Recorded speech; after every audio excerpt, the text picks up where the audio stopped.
What's going on, guys? Strong Life videocast going on with Josh Bryant, getting the lights set up here. And Josh's Instagram is Jailhouse Strong. Author. I've got his books on the desk. Let's get them out right here. What's going on, guys? I'm going to be doing this episode with Josh Bryant. Got a lot of his books. Hey, Josh, what's up, brother? Ask to join. There we go. And let's get you going.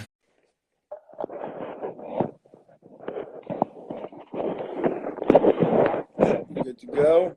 Internet is a little bit slow. Can you see me okay?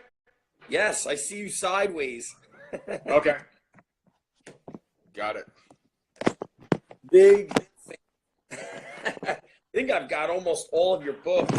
Hold on a second. I thought you had to put it sideways.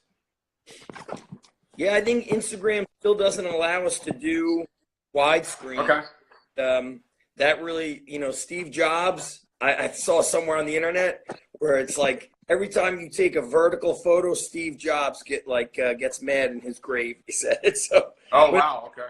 Everything I'm doing is like widescreen. So we got a little bit of snow here, so my internet is down with my computer. So hopefully things go smooth.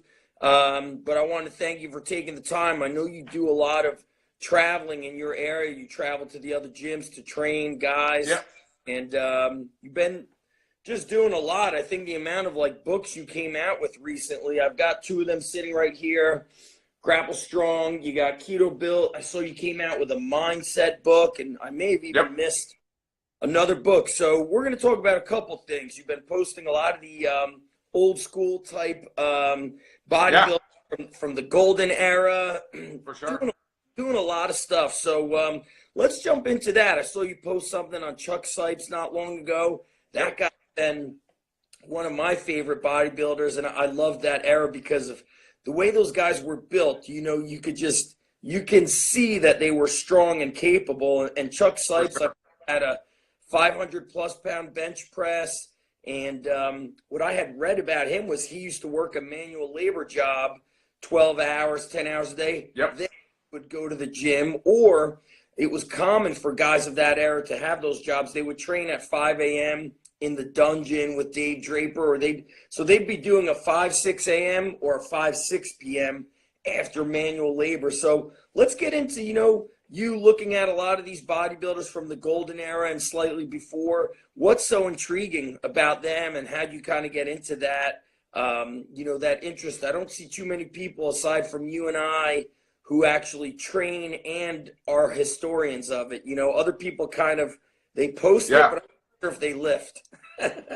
No, totally. And it's just that throwback era. I think what most people are kind of after is after some size and some strength, so hypertrophy and some strength. And I think if drugs weren't as prevalent as they were today, I think more people would have to train that way. I think back then, if they were doing anything, it wasn't nearly the same amounts, if at all.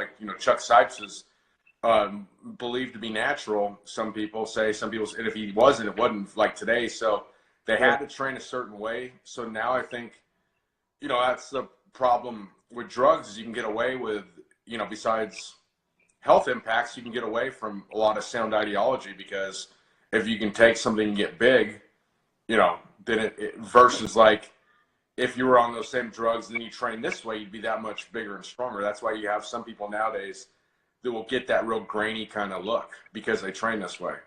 Yeah, I always admired that.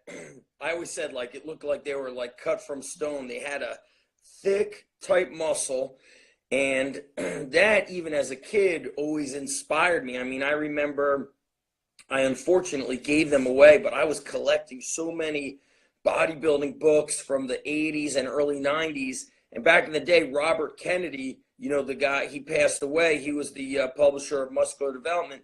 They had all kinds of books, for your chest, for your legs. I don't know if you remember those books. I'm a little. I can see it. I got them. I mean, I don't know if you see my bookcase. You can see that Encyclopedia of Bodybuilding by him right there. Where is it? Oh, that's right. He did the updated version, but he had one that was called Maxi Cut Legs. And one book I think was just called Built. And there was a lot of photos of guys like, you know, Lance Dreyer, Tom Platz. It was a lot of bodybuilders from the 80s, but sometimes he would bring in some of the older photos. And got a in the not in the mail, but a guy that was attending a lot of like my strongman fundraisers. He dropped off, you know, 100 plus of the Strength and Health magazines and Ironman magazines. I'll show them to you. That's the cool thing about doing this. That's real cool. About doing the Instagram live is like he got me, you know, all of these, you know, old magazines. Oh, wow. So what's interesting is like these early days Ironman magazines, they had powerlifting and weightlifting sections, which the magazines don't have nowadays. So, you know, in the back there was stuff with Vince Garanda right there, but they had powerlifters, and these are a lot of guys that you post about. Yeah, for sure. On your Instagram. Today, you know, the magazines on the newsstands are bodybuilding or fitness. There's, you know, powerlifting and weightlifting is kind of, you have to find out about it through mentors and stuff. So I see you training. I'm not sure if they're pro bodybuilders, but they're definitely bodybuilders. So I know you were traveling to the gym, and I saw on your YouTube some unique, you're taking these like golden era strategies and training those guys with it. So let's talk about some unique strategies you're doing with those guys. And I don't know if you do any nutrition with them as well, but the guys that you're training are have that throwback look. They're built very thick. So let's talk about some of the training and how you're coming up with these ideas. Well, a lot of it's like, for instance, we'll do take one of these older ideas and then maybe make it for what's applicable to the individual now. So, for instance, like with Chuck Sipes, that you know that 4-16 method where you do he would do you do 3 sets of cheat curls, 4 reps, then a set of 21s to do 4 rounds of that for like a shock to the biceps.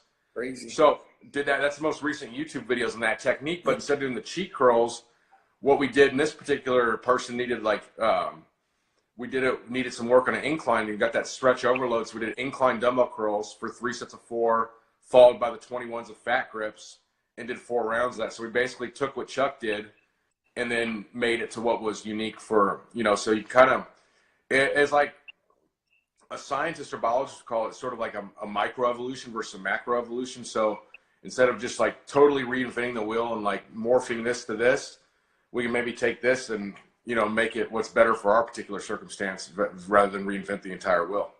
Right, but I think a lot of people, you know, don't have that knowledge that you do of what those guys were lifting like back in the day. And Chuck Sipes was really from 60s, right? Or was he still kind of competing in the 70s? I don't recall. He's more of like his heyday was more like the 60s, yeah. Yeah, 60s. Benching. They weren't really, he was in kind of before powerlifting meets, but apparently he was hitting like 570 raw, where at the time Pat Casey had the world record at 617. So you got to look at this. A guy is lifting 47 more pounds, but he outweighed him by 100 pounds too. Right. Pat Casey was huge. So did you read the that book, Secrets of Culver, or Forgotten Secrets of Culver City Westside Barbell? Yeah, by what's his name? That Dave that guy's like Dave Yarnell. Yeah. Sure. Those are the original articles from Muscle Builder and Power that were, I think they basically interviewed, you know, Bill Peanuts West's Garage Gym Club. You know, yeah, was pretty cool. So where are you finding some of your old books and magazines? Are you going eBay, Craigslist? Where are you finding a lot of your info?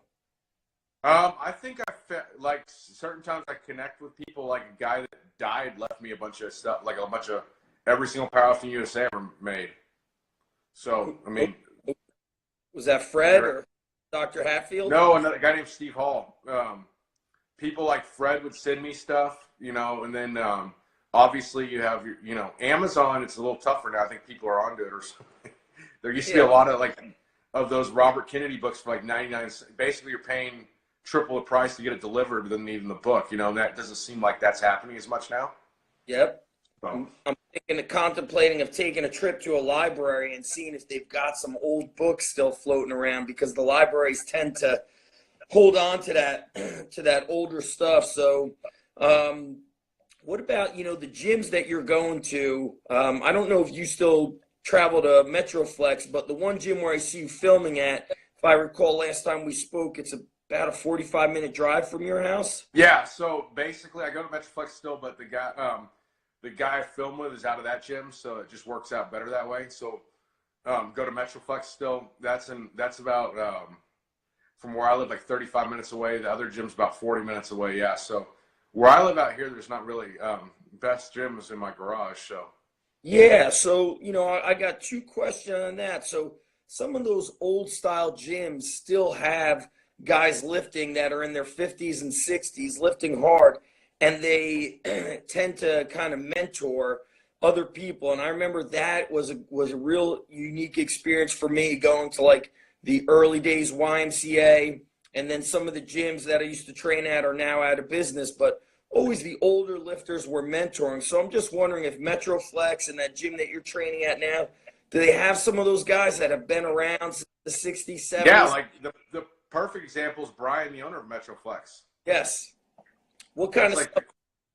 What is what kind of stuff is he sharing with you? And I'd love to hear some stuff you've learned from him being in that gym, and how he's keeping that that quote unquote hardcore thing alive, because that's there's not a whole lot of that. And I know he's also I guess he licensed the gym. There's a couple locations, Long Beach. So let's talk about some of the stuff you've learned just from being at a Metroflex. I know you used to, when you were competing there, you were breaking a lot of the records. yeah, so I do. I started, initially doing just powerlifting there, and then we were going to do something with the. He wanted to do bodybuilding. I was going to drop some weight, so I started training with Bryant, and that was the difference between Bryant and because I always thought I was originally born in California, and bodybuilding by that time was kind of like lack of syntax, kind of just like a pussified venture. I don't know for a better term. And it was so I never even had an inclination to go towards it. It was it was a joke. Then I get it to Metroflex, and we see people like we're talking about built with that classic great look, and they're training really hard and heavy. So, with Brian, it was I did see in California more, sometimes a good amount of volume, but never really heavy. But with Brian, he's like, I told him what I wanted to do. I said I'm gonna drop a bunch of weight because I was tired of weighing like 315, 310. I want to get down to like 260 pounds. So we started training bodybuilding together. And I said at that, I said, I'm not going to contribute anything to this. I'm just going to sit here and do what you do, what you tell me to do. So we started training together. And he's like, I'm going to design the program for you. But what I want in exchange out of it, instead of money, is I want you to train with me. And I want you to push me and treat me like I'm your age. I want you to get in my face and let's do this. I said, that's a great deal. So he sometimes asked me, like, by the end, I'd give a little bit of input, but at first I just wanted to be there. And so, like, for instance, we said, all right, we're going to squat today. We're doing legs today. Great. So first we're going to leg press, 50, 40, 30, 20. Oh, is that some sort of like dynamic activation? No, it's as hard as you can. How much rest do you get? Well, I go, you go, I go, you go. And we're doing, so then there was this guy, this is a kind of a funny story. There was a guy who came down from the University of Indiana. I don't know what the hell it was, like a fish out of water. Apparently he was some sort of scientist, he claimed. Yeah. And anyways, he came down and he started he was taking notes and he observing us like we're some sort of caged animals. Okay, whatever. So we were in there and we were, he's taking all these notes, and I guess I was just following Brian's lead. We were doing a chest day. And he wrote a report on it. I guess we had done like 66 sets or something along those lines, about an hour. And this guy, and then he got kind of like, I don't remember what happened, but basically he kind of wasn't really training with us and was getting too close on his data, for comfort. You're fine to observe, but in a nice enough way. So you need to back off here because we want to train, not be part of your experiment. Right. So he got really mad and he had a bike. He rode his bike to the airport, which is 20 miles away, and took a plane home that day. So we thought we'd never see him again. Then we get this report in the mail about 3 months later about we had done 66 sets, and it was 4 times to as much volume as average, blah, blah, blah. Okay. You know, what I tell people is like next week, some of the universities are on spring break. So there's been a couple of college strength coaches that wanted to come and visit the gym. And I said, yes, you can come, but you cannot watch. You have to train with us. Like, you're not here to take photos and videos and observe. You need to train. And I do that with our interns is I go, you know, for your first month, you're just training with us. You're training with the last group of the night. So you get to observe and engage with the first few groups. Then you're training with the last group of the night. So you could experience the effect of the training. You're going to train this week with the adults. Next week, you're going to train with the middle school athletes. The week after, the high school athletes. And like, you know, there's only so much, as you know, somebody can, you know, you could write about things, but when you do it, there's a whole nother level of knowledge. We were even more lenient than that. We were pretty nice to say, hey, you can do what you got to do, but do not like enter this space. Like, as long as you're a few feet away, you take notes, pictures, whatever you want to do, but like, just don't, I mean, if it's, you know, that's why I like to train in my garage now too, because I don't like to really deal with people. It's like, you know, like go over to 24-hour fitness or somewhere, or like Lifetime Fitness sometimes. And, you know, just because, you know, for business now, I can't justify my own training, going an hour, taking 2 hours out of the day just to, if I'm not competing. So go to like one of these gyms, I have plenty of equipment. I'll get my stuff in the corner, what I'm going to do, be away from everybody, and there'll still magically be somebody that wants to, you know, work in or anything. So I'm not looking for trouble or to hassle anybody. So just said, to hell with this. I'm going to start hitting in the garage. And my workouts since I've been in the garage have been the best they've been in years. Yeah, you know, the last time we spoke, I know you were telling me about, like, last time we spoke, one of your sample garage workouts was something like 30 sets of like dips, dumbbell side raises, and something else. And you basically said you were training lower body, power lifter, upper body, calisthenics. I see you using a lot of your heavy wheelbarrow. So what's the training looking like now in your garage? Well, now it's going to be more like, I would say for upper bodies, a lot higher reps. It just feels better, and really a lot of sets. And lower bodies can be more functional now, if you will, like you're saying, like the heavy wheelbarrow. Like yesterday, I do a workout which is basically like it's not so much to cause a major stressor like a heavy squat workout. It's like yesterday I did a hill workout. So what I'll do is I'll you know, my heart rate will be anywhere from like 140 to 160. I go up a hill. I'll do dynamic speed drills, slides, backwards runs, things like that up this hill, and do that for like 25 minutes straight. So it's enough to get some good conditioning, but I'm never quite pushing to the limit, because I'm at the point now where if I do something explosive, I'm really very fast, and I think I could tear something if I don't like properly prepare for it. Yep. I mean, I feel like I'm my fastest I've ever been, to be honest. I don't know if I am, but I feel that way. And what do you think? Why do you think you're the most explosive you are now? Is it because of the drop in your body weight? And I don't, maybe, but like it's weird because I worked pretty hard at like being agile in football, and I was able to do well and do pretty well, but I was never one of the most agile people on the team. Out of high school, like 10 years, just lifting weights and stuff, I started returning some of these drills, and I'm doing better than I did then. I guess I was gifted strength early, and maybe a cursed agility late, type of thing. I have no idea, you know, and speed. So it was pretty strange, you know, like to do some of these things I couldn't do before. And I mean, it is what it is. So yeah, interesting that I think as I'm 42, but I feel like my warm-ups definitely take longer. I like what Matt Wenning's doing with a lot of the high rep bodybuilding work to basically hit those smaller muscle groups. And also when the weather gets warm, you know, I'm out in New Jersey, so it's not as warm where you are year round. But when it's warm, I get to the hills, I'm playing tennis, and you got to move. But also sometimes I'm like, damn, after all the years of training, parts of me feel strong and explosive, but parts of me, I'm like, I got to be careful playing tennis.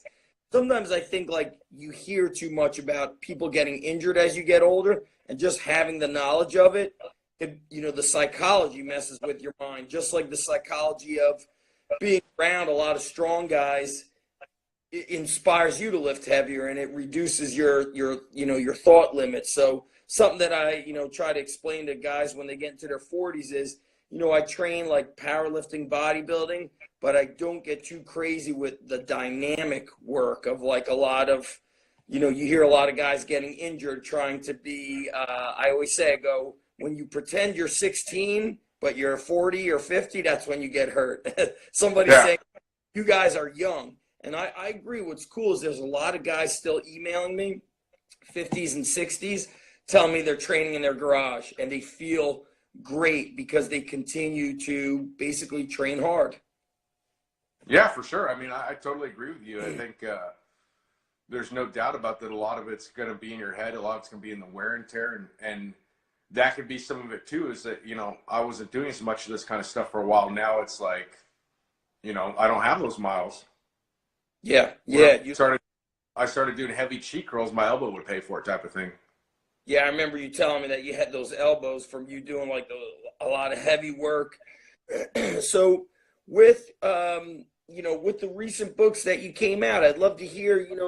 I want to kind of dig into two things. So I've got two of your recent books here. You also came out with a mindset manual. So number one, what was the inspiration between these books? The mindset manual is actually a different one, is in the process right now of being written. So that one's really good, but the difference will be this one's going to have actionable steps, because I think that one lays it out there. Like I'll put it up against any mindset manual or self-help book of like principles.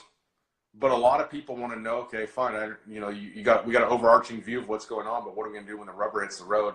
And that's where a lot of self-help and self-improvement falls short, is it's going to make, like we call it in training, like a parking lot effect, where you go inside the gym, you do something a little crazy, it's harder to walk to the parking lot, but there's no physiological benefit beyond that.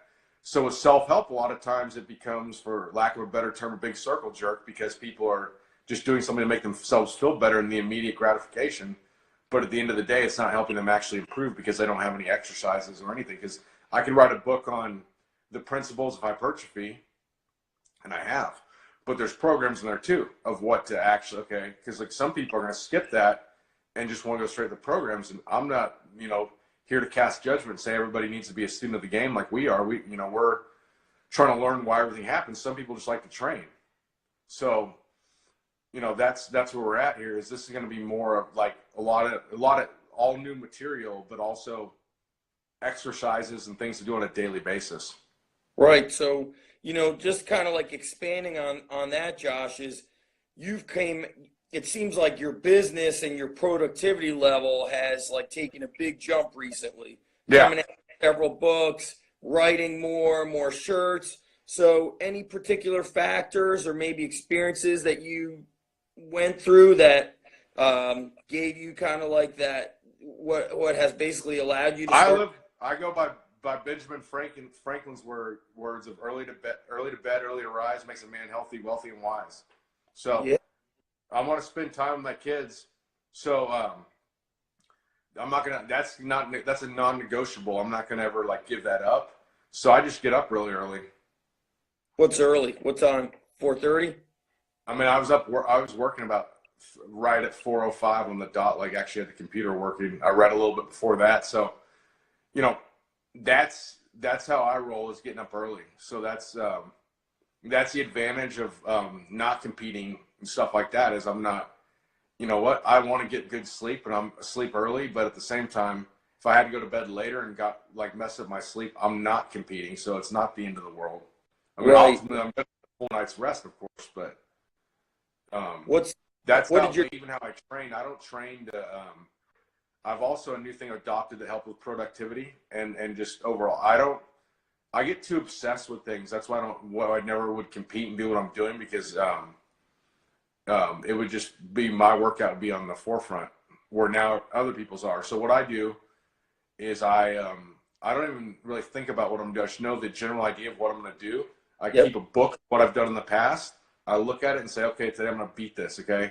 If I did, a one-armed row where I'm going 6 minutes straight, I'll go 10 reps on one side, 10 reps on the other, go back and forth, back and forth.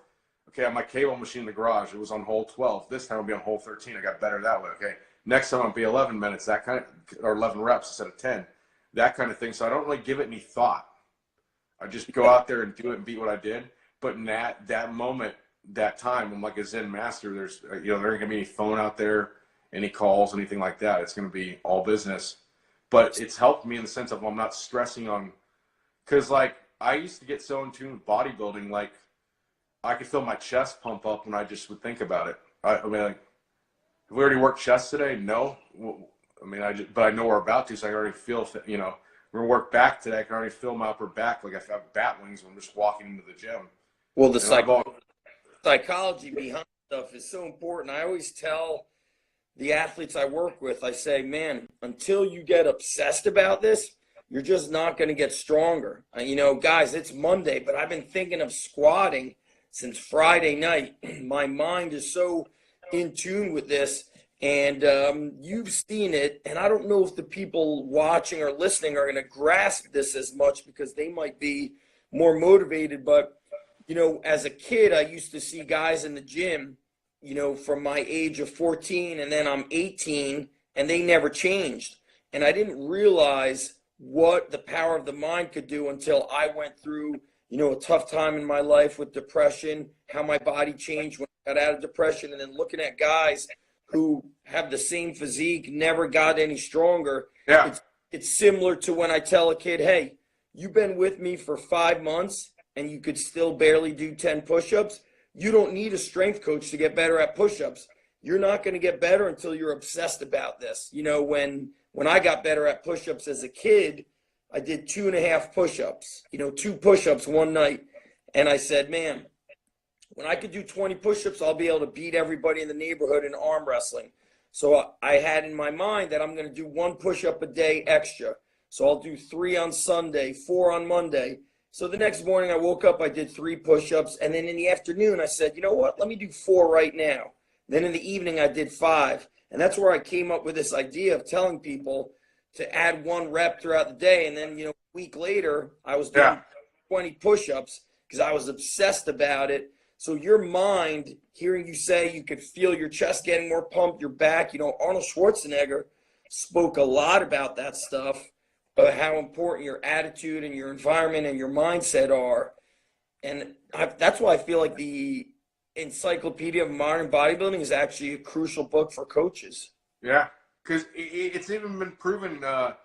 They've shown that if you're a sports fan and your favorite football teams wins, your testosterone levels go up. If they lose, they go down. I mean, definitely psychology is going to supersede physiology any day of the week and twice on Sunday. So I totally agree with you right there. Yeah, it's going back to interesting to hear your workouts of like going like 6 minutes straight. So getting away from, things like saying, I'm going to do this many sets and reps. I remember in Arnold's book talking about just challenging yourself and your training partner. He'd say, we're going to do pull-ups until we can no longer hold the chin-up bar. We're going to just keep going. Or, they'd go out to the woods in his education of a bodybuilder and do 50 sets of squats till they couldn't walk anymore. You don't really see too many people really doing that stuff. They're very much following the rules and the science. I also know you're a big science guy. I want to also touch upon a little bit of the ISSA with you, but it's interesting how I feel like we need to blend the science with some of this crazy style training to transcend, the norms of our body and our mindset. So what's the equipment, again, you have in your garage, Josh? You got the wheel. Well, I think you're onto it. There doesn't need to be some huge dichotomy right there. It's one way or the other. That's because, like you said, you have people that are, historians that don't work out, or they're into science, but they could never actually just try something new, because the way we have science is by people actually trying things themselves and then eventually do a study. It just might happen, way later. Like, I think Charles Poliquin's been advocating like fat grip type of things since the early 80s. And there's, recently a study kind of confirmed what he said 30 years ago, where there's a lot of stuff that I'm doing that's not necessarily, I call it speculative science. If we say like, this is true, this is speculatively true because this is, but we don't know except, but I mean, at the end of the day, science is there to serve results. You know, it's not the other way around. So we need to definitely look to science. Like, I'm going to read some journals later today, but at the same time, at the end of the day, it's going to be mindset. It's going to be the people that are carrying this out, what their mindset is. Because, like, I think, like, for instance, using isometric techniques to get rid of sticking points, if you're a world champion bench pressing 700 pounds, untrained college kid, you know, that's malnourished is going to be able to duplicate how much force you're producing, or have the mindset. They're going to show up hungover and half-ass it to get some, you know, $15 fee from the lab, where this is your heart and soul. So yeah, we want to look to science, but at the same time, you got to be realistic. Right. Who are we running this test on? You know, that brings me to another thing of, like, college kids. You know, we've seen a lot of, instances where these college kids are getting rhabdo from a squat workout or something. But I always say, if I did that to the wrestlers, they wouldn't get rhabdo. I talk about when we were going to Israel for like a month in the summer, and I remember saying, well, there's no gym there, so I'm going to do 50 sets of squats. I did 50 sets of squats at 225, 275. I didn't have rhabdo. Like, you know, that you train up to there. You're not just doing. I think the difference is you touched on was the progression. You built up to there with, like, your push-up. You added one a day. It wasn't like you're going to do push-ups so you puke the first day on Instagram to try to get Insta famous. You added progression and this and that, where somebody else might be like, if I do 10 sets of 10 on squats with a 1 minute break, you know, I'm gonna get 100 new followers probably, but they haven't built up to that point. They're doing it for that motivation. So, well, I was a kid when I did that. I'm 15. It was the summer before my junior year in high school. So I was 15 and a half doing that. And you're right. I think the level of preparation of people nowadays is there. I often actually say, Josh, that guys like me who own an independent gym, I almost feel like it takes away from kids figuring shit out. They don't figure things out, meaning kids come to my gym, they don't know how to do a barbell curl. Whereas what's the first thing you did when you were a kid? Push up and a curl, right? Yeah. So, like, and how did I learn about it? I read and devoured books.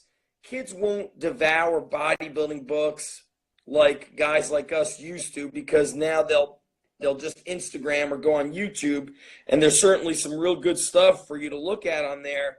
But again, I think that goes back to what we've been saying the whole time. It's not one way or the other. Like, it'd be foolish now to be like, I'm not going to utilize Instagram or YouTube because I'm on my high horse, and the good old days were so much better, and let's all go back to it. At the same time, to say I'm not going to read a book because I'm only going to read a video. I mean, again, going back to psychology, it's pretty much established that when you read, you get a more logical response. When you watch, you get an emotional response, and neither are good or bad. So, I mean, yeah, if all you do is logically, how are you going to logically, like, justify doing some crazy workout? You may not be able to, so you do need some emotion and some inspiration. Or just how if you're, you know, clearly, like, living off of emotion, that's not good either. So I think you can definitely not fall into, like, a fundamentalist camp on any of these issues. Yeah, that's good stuff. The blending the two. I wanted to ask you, I know we spoke about it the first time, but I'm not sure if anything changed. What's equipment's in your garage? You got the dip bar, the wheelbarrow. You mentioned. You want me to go? Want to go see it? Yeah, because this will go on YouTube, and I think what would be cool is we should tour the garage and maybe show them your bookshelf. You know how so many guys ask about the bookshelf, so I'd love to see. I don't know how to make this thing flip. I guess I can flip it around like this. Yep. Or you could hit the button that flips the camera around. There you go. So here we go. So I got a bunch of books in here. I got hundreds on Kindle too. You're a Kindle reader. Okay, very smart. Both. So. How are you organizing your books? You just put them up there? Do you have kind of the older books in one section? By last name of author. Nice. After the garage tour, I want to talk about the ISSA, if you're cool with that. I saw Dr. Squat's power book on the bookshelf. Yeah. Okay. So here's my garage out here. So. Okay. So This is just my kids' stuff right here. We got some boxes over here. Yep. Got the squat rack right here with the pull-ups up top. Yeah. Got cables now. Okay. Nice. Yep. Heavy bag over here. Very cool. Use that heavy bag a lot? A lot, yeah. And then I got the speed bag right there. Nice. Got a little one for my kids right there. I have this old school dip rack right here, but it's at the V angle. Yeah, very rare. I haven't seen one of those in it's been a long time. I don't recall seeing that in ages. This bench press right here. Oh, you got the competition. Are you doing any benching anymore? Or? No. I mean, it's too good of a piece to give up, you know what I mean? So then somebody comes over. Got the wheelbarrow right here. That's the original. I have a wheelbarrow like that as well, heavy duty like that. I have the sled over here, prowler there in the corner. Yes. Some boxes for deficit deadlifts or block pulls.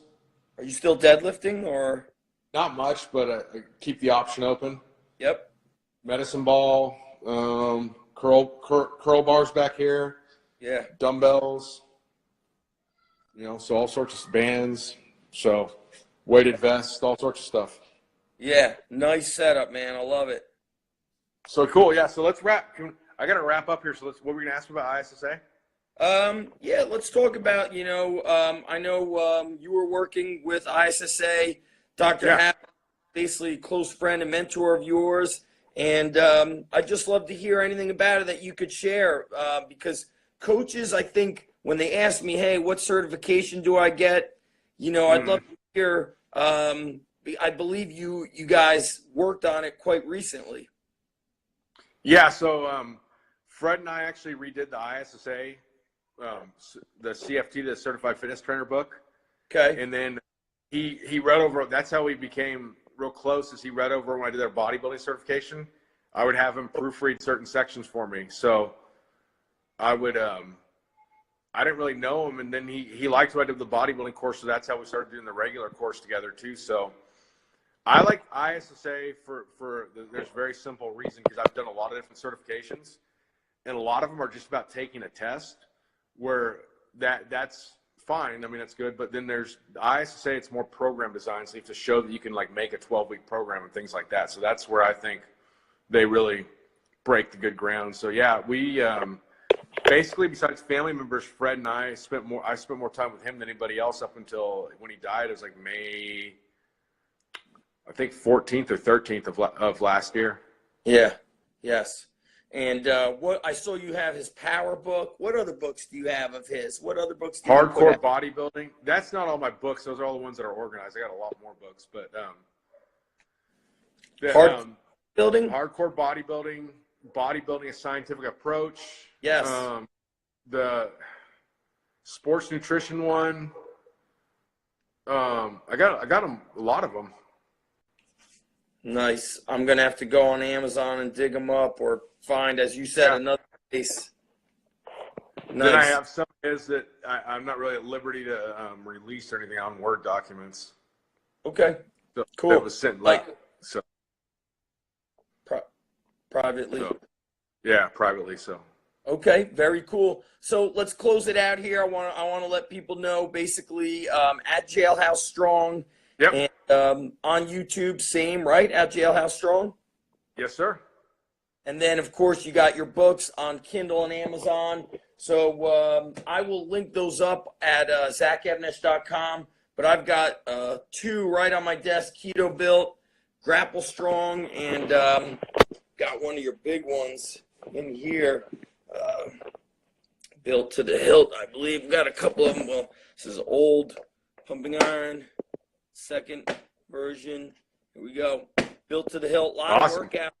Yes, a lot of workouts in here. A lot of programs in here. The blend of science, how to spot. I mean, great stuff. So I love what you're doing, man, and I hope people get inspired and picked up information from this, Josh. Thanks, my man. Thanks, Zach. We'll talk to you soon. Anything? Talk to you soon. Thanks, everybody. Take care. Have a good one. Later. Bye. Bye.